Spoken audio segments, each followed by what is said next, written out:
నమస్తే. ఢిల్లీలో అట్టహాసంగా జరిగింది కార్యక్రమం. కేంద్ర మంత్రి, ఆర్థిక మంత్రి నిర్మలా సీతారామన్ గారు ప్రశంసలు. అబ్బో! ఇక చెప్పనక్కర్లా. చంద్రబాబు గారు కాబట్టి ఇది సాధ్యమైంది. నిజమే. ఆయన కాబట్టే ఇది సాధ్యమైంది. లేకపోతే ఎప్పుడో జరిగిన పెళ్ళికి ఇప్పుడు మేళాలేంటి? ఒకసారి డీటెయిల్స్‌లోకి వెళ్దాం. ఆ డేటా సెంటర్స్‌కి సంబంధించి. మనం ఒకసారి కనుక చూస్తే 2022 మే 20వ తారీఖు. అంటే అప్పుడు ఎవరున్నారు? ఆంధ్రప్రదేశ్‌లో వైఎస్ఆర్‌సీపీ ప్రభుత్వం ఉంది. ఒక జియో ఎంఎస్ నెంబర్ 03 ఆ రోజు రిలీజ్ చేసింది గవర్నమెంట్. జియోలో government of Andhra Pradesh allotted land and certain package of incentives to Messrs Adani enterprises limited for establishing an integrated data centre park and technology oblique business park including a 200 megawatt data center park, IT business park, skill university and recreation center in Madhuravada, Visakhapatnam with an overall committed investment of 14,634 crore rupees and committed direct employment of 24,990. అయ్యా చాలా క్లియర్గా మే 20వ తారీఖు 2022 సంవత్సరంలో GO జారీ చేసింది ప్రభుత్వం. ఏంటంటే GO MS number 3 14,634 కోట్ల రూపాయల పెట్టుబడితోటి నేరుగా 24,990 మందికి ఎంప్లాయ్మెంట్ ప్రొవైడ్ చేసే దిశగా అదాని ఎంటర్ప్రైజెస్కి ఎక్కడిచ్చింది? మధురవాడలో package of incentives Messrs Adani enterprises ఎందుకోసం ఇచ్చింది? Integrated data centre park and technology oblique business park. ఇది మొత్తం సమీకృత data centre park, technology oblique business park. దాంట్లో ఏమేమి ఉంటాయి? 200 megawatt data centre park, IT business park, skill university, recreation centre. ఎక్కడిచ్చింది? మధురవాడలో. సో దీనికి సంబంధించి మరి ఆ రోజే ప్రారంభమైన కార్యక్రమాలకి ఇవాళ జరుగుతున్న వ్యవహారం ఏంటి? అవన్నీ కనుక చూస్తే మనకి ఒకసారి ఆ జీవో ప్రకారం proposal of Adani data centre by Vizag tech park private limited VTPL, A 100% subsidiary of Adani enterprises limited. 100% Adani సంస్థ వాళ్ళది VTPL, Vizag tech park private limited. 2 propose చేసింది VTPL. ఇందులో ప్రాజెక్ట్ 1 వచ్చి hill number 4 at Madhurawada, Visakhapatnam జిల్లాలో. ఆ ప్రాజెక్ట్ 1లో ఏమేమి ఉంటాయి? అందులో మళ్ళీ integrated data park centre and technology oblique business park with an investment of 14,634 crore, 14,634 project 1లో భాగంగా హిల్ నెంబర్ 4 మధురవాడలో. వాళ్ళు చెప్పింది ఏంటి? Integrated data centre and technology oblique business park and with total direct employment of up to 24,990 and 10,610 indirect. నేరుగా 24,999 మందికి, పరోక్షంగా 10,610 మందికి. అంటే దగ్గర దగ్గర ఎంత అయింది? 36,000 అనుకోవచ్చు. Employment over a period of 5 to 7 years. చాలా క్లియర్గా ఉంది అందులో ఆ జీవో మెన్షన్ చేయడం.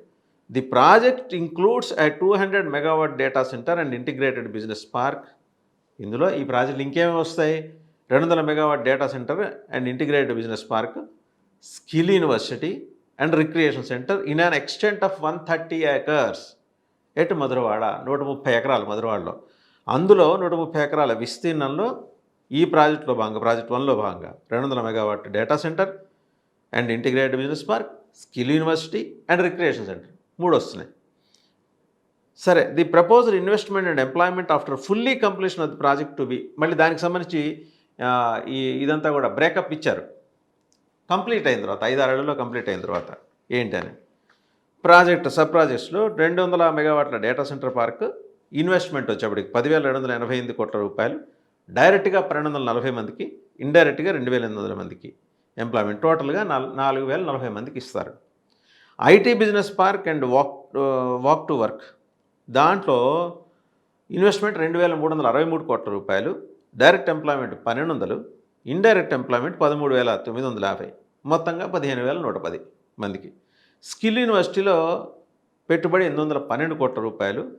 550 మందికి నేరుగా ఎంప్లాయ్మెంటు, 1,540 మందికి పరోక్షంగా, మొత్తంగా 2,090. ఈ రిక్రియేషన్ సెంటర్ కోసమేమో 1,171 కోట్ల రూపాయలు ఇన్వెస్ట్మెంట్, ఎంప్లాయ్మెంట్ నేరుగా 1000 మంది, పరోక్షంగా 2,750 మంది. టోటల్ వచ్చి 3,750 మందికి ఎంప్లాయ్మెంట్.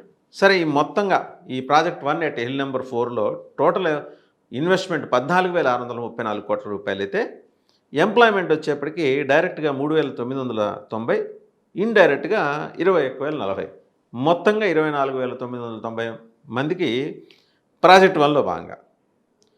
సరే implementation time lines of the project are as and given below. సరే ఇక్కడ మొత్తం ఎన్ని 4 ఉన్నాయి, 4 విభాగాలు. ఈ 4 విభాగాలకి టైం లైన్ ఎలా పెట్టారు వైఎస్ఆర్సీపీ ప్రభుత్వంలో? ఫేజ్ 1 వచ్చేప్పటికి 30 megawatt with in 3 years of date of handing over the land. భూమి అప్పగించిన తర్వాత 3 ఏళ్ల లోపల 30 మెగావాట్లు. ఫేజ్ 2 ఏమో 4 ఏళ్ల లోపల, భూమి అప్పగించిన 4 ఏళ్ల లోపల 60 మెగావాట్లు. ఫేజ్ 3లో భూమి అప్పగించిన 5 ఏళ్ల లోపల 110 మెగావాట్లు. ఫేజ్ 4లో అప్పగించిన 6 ఏళ్ల లోపల, భూమి అప్పగించిన 6 ఏళ్ల లోపల 120 మెగావాట్లు. ఫేజ్ 5లో భూమి అప్పగించిన 7 ఏళ్ల లోపల 200 మెగావాట్లు. టైం లైన్స్ కూడా ఇచ్చేశారు. అంటే ఏడాదికి ఏడాది ఎంత చేసుకుంటూ రావాలని చెప్పేసి ఇంత క్లియర్గా ఇస్తూ దాని యూనిక్నెస్ ఆఫ్ దిస్ ప్రాజెక్ట్ అనేది కూడా దాంట్లో మెన్షన్ చేశారు జీవో నెంబర్లో. ఏమని? This is the second largest hyper scale data centre in India. భారతదేశంలోనే రెండో అతిపెద్ద హైపర్ స్కేల్ డేటా సెంటర్ అని చెప్పి ఇందులో మెన్షన్ చేశారు. The largest is 355 megawatts at Bengaluru by Yotta అనే సంస్థ 350 మెగావాట్ తోటి పెట్టింది అది. The entire project runs on renewable green power. కంప్లీట్గా రెన్యూబుల్ గ్రీన్ పవర్ మీద నడుస్తుంది entire project. Proposed connectivity through underground sea cable with this proposed, ఎలా అండర్ గ్రౌండ్ సీ కేబుల్ ద్వారా proposed connectivity. With this proposed connectivity the data centre industry and associated industry will grow. ఈ connectivity ద్వారా data centre industry నడుస్తుంది. The project is associated with the skill university for creation of capacity building. దీన్ని మళ్ళీ అనుసంధానించారు skill university తోటి. The business park with walk to work concept will attract IT investments. ఒక దీర్ఘకాలిక ప్రణాళికతోటి IT ఇన్వెస్ట్మెంట్స్ని ఆకర్షించడం కోసం, పెట్టుబడిని ఆకర్షించడం కోసం ఉద్దేశించిందనమాట. ఇక అది ప్రాజెక్ట్ 1 మనం చెప్పుకుంది. హిల్ నెంబర్ ప్రాజెక్ట్ 1 ఎక్కడ చెప్పామంటే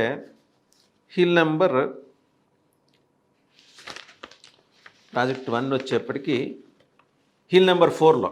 ప్రాజెక్ట్ 2 వచ్చేప్పటికి కాపులుప్పాడ, భీమునిపట్నం, విశాఖపట్నం జిల్లా.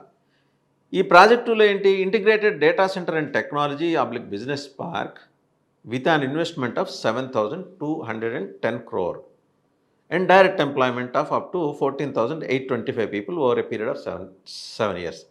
ఈ ప్రాజెక్ట్ 2లో భీమునిపట్నం, కాపులుప్పాడలో integrated data centre and technology business park setup చేయాలి. ఎంత ఇన్వెస్ట్మెంటు? 7,210 కోట్ల రూపాయలు. డైరెక్ట్ ఎంప్లాయ్మెంట్ ఎంత? 14,825 మందికి 7 ఏళ్ల వ్యవధిలో. Adani group has propose to set up A 100 megawatt data centre. ఇక్కడ 100 megawatt centre IT and business park, skill centre and recreation centre ఇది ప్రపోజ్ చేసింది. The proposed investment and employment after fully completion of the project. ఈ 7 ఏళ్ల వ్యవధి అయిపోయిన తర్వాత ఏంటి దాని ఈ బ్రేకప్ చెప్పుకుంటా వస్తే 100 మెగావాట్ డేటా సెంటర్ పార్క్ 5,070 కోట్ల రూపాయలు ఇన్వెస్ట్మెంటు, డైరెక్ట్గా 300 మందికి ఎంప్లాయ్మెంటు, 1,900 మందికి ఇండైరెక్ట్గా, టోటల్గా 2,800 మందికి ఇస్తారు. ఇక ఐటీ బిజినెస్ పార్క్ వచ్చేప్పటికి 1,165 కోట్ల రూపాయల ఇన్వెస్ట్మెంటు, డైరెక్ట్గా 13,750 రూపాయల డైరెక్ట్ ఎంప్లాయ్మెంట్, 1,600 మంది ఇండైరెక్ట్, టోటల్గా 15,350.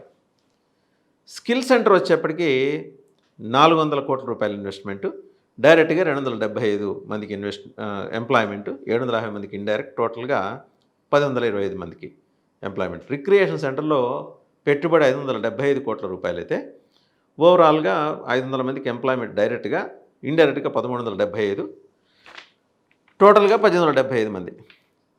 మొత్తంగా ఈ ప్రాజెక్ట్ వ్యయం ఎంత? 7,210 కోట్ల రూపాయలు. నేరుగా ఎంప్లాయ్మెంట్ ఇచ్చేది 14,825 మందికి, పరోక్షంగా 5,625 మందికి, మొత్తంగా 20,450 మందికి. ఇంప్లిమెంటేషన్ టైం లైన్స్ కూడా దీనికి కూడా ఇట్నే ఇచ్చారు, ఇంతకుముందు ఇచ్చినట్టే. ఫేజ్ 1 ఏంటి? ల్యాండ్ అప్పగించిన 3 ఏళ్ళలో 10 మెగావాట్స్. ఫేజ్ 2లో ల్యాండ్ అప్పగించిన 3 ఏళ్ళలో 10 మెగావాట్స్. ఫేజ్ 2లో ఏంటంటే ల్యాండ్ అప్పగించిన 4 ఏళ్ళ లోపల 20 మెగావాట్లు. ఫేజ్ 3లో ల్యాండ్ అప్పగించిన 5 ఏళ్ళ లోపల 40 మెగావాట్లు. ఫేజ్ 4లో ల్యాండ్ అప్పగించిన 6 ఏళ్ళ లోపల 70 మెగావాట్లు. ఫేజ్ 5లో మరి ల్యాండ్ అప్పగించిన 7 ఏళ్ల లోపల 100 మెగావాట్లు. సో ఓవరాల్గా మనం చూస్తే ఎంప్లాయ్మెంటు ఇందులో 14,825 మందికి ఏది ఫేజ్ 2లో, ఫేజ్ 1లోకి వచ్చేప్పటికి 24,999. సో ఆ మొత్తంగా చూస్తే 14,000, 24,000 ఎంతండి? 28, 38,000, అరౌండ్ 39,000 ఎంప్లాయ్మెంట్ ఆ రోజు వైఎస్ఆర్సీపీ ప్రభుత్వం నిర్దేశించింది. ఇప్పుడు తాజాగా ఈ వివరాల్లో కనుక వెళ్తే మనకు కనిపించేదేంటి? చాలా క్లియర్గా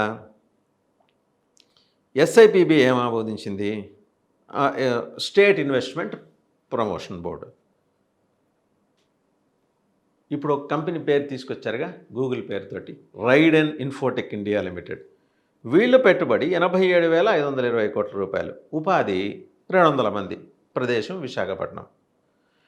సో రంగాల వారీగా ఆమోదించిన పెట్టుబడులు చూస్తే విశాఖలో గూగుల్ అనుబంధ సంస్థ రైడెన్ ఇన్ఫోటెక్ ఆధ్వర్యంలో కృత్రిమ మేధ డేటా సెంటర్ ఏర్పాటు ఆమోదంతో 87,520 కోట్ల రూపాయల పెట్టుబడితో 200 మందికి ఉద్యోగ అవకాశాలు ఇస్తారటండి. ఎక్కడ 39,000 అండి, ఎక్కడ 200 మంది అండి? ఇది ఆల్రెడీ వైఎస్ఆర్సీపీ ప్రభుత్వం అలాట్ చేసిన ల్యాండ్. దాన్ని బోర్డు అడితిప్పి వేరే పేరు పెట్టి వేరే కంపెనీకి అనుబంధంగా ఇంత చేసి 200 మందికి రైడెన్ ఇన్ఫోటెక్ సంస్థకు సబ్సిడీ ధరకు విశాఖలో భూమి, ఆర్థికేతర ప్రోత్సాహకాలను అందించేందుకు ఆమోదం. ఎప్పుడిది? అక్టోబర్ 8వ తారీఖు ఎస్ఐపిబి వారు తీసుకొని నిర్ణయం. ఇప్పుడు చెప్పండి, వైఎస్ఆర్సీపీ హయాంలో ప్రతిపాదించింది ఏంటి? ఆ రోజు దాని లక్ష్యాలు ఏంటి, ఉద్దేశాలు ఏంటి, ఆ జీవో ఏమేమి చెప్పింది అదాని సెంటర్కి? ఈరోజు రైడెన్ ఇన్ఫోటెక్కి కేటాయించింది ఏంటి, వీళ్ళు చెప్తుంది ఏంటి? ఎక్కడ 39,000 మందికి ఎంప్లాయ్మెంట్, ఎక్కడ 200 మందికి ఎంప్లాయ్మెంట్? ఆ పెట్టుబడులు చూడండి, ఈ పెట్టుబడులు చూడండి. అంటే కొండను తవ్వితే ఎరుగు కాదు, ఏమీ దొరకదనమాట. అంత నిర్దిష్టమైన ఈ తేడా, వ్యత్యాసం ఇక్కడ కనిపిస్తుంది. So it is up to the people to judge, అంతే.